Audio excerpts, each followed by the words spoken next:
Okay, how do we prioritize those services? Okay, this happens to be one that is a client of ours. It's a healthcare type of organization, as you probably can tell, because their first thing is threat of loss of life, right? Anything that's loss of life to them is critical, okay? Second thing was basic human needs, food, shelter, clothing. Third thing was comforts, power, running water, etc.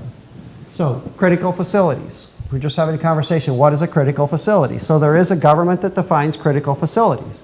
So utility companies who have to provide water, power, banking who have to provide transactions, insurance companies who have to handle claims. So in a disaster, that's how a critical facility is defined. Who are those first people in?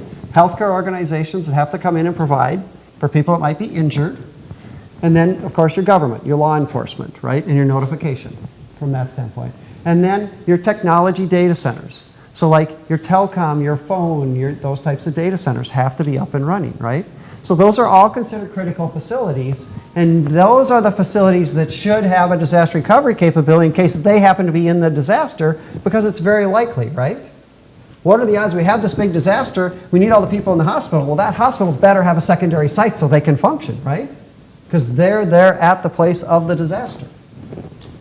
So these are the things you want to look at. So this is how it was categorized for this company. Under 24 hours.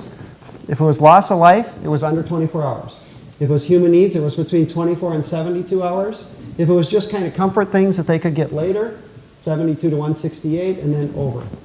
And you can see emergency response, restore critical infrastructure, data center right there, and the compute, financial impact. Okay? And you can see what those are the criteria. In this case, this organization put these two in the data center, the disaster recovery data center. They did not put this. It's something they may get to, and they're definitely not putting this in there. Okay? To give you an idea, this was 300 applications.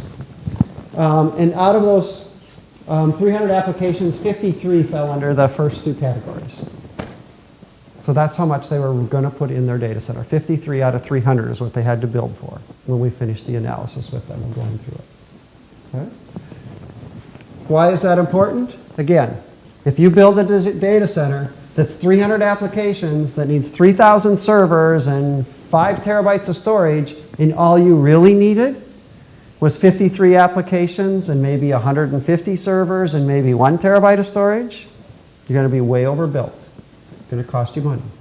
In the same respect, if you don't have it, it's not that expensive or to go out and have the company put it in place either, if you go through this process, right? It makes it more viable to do.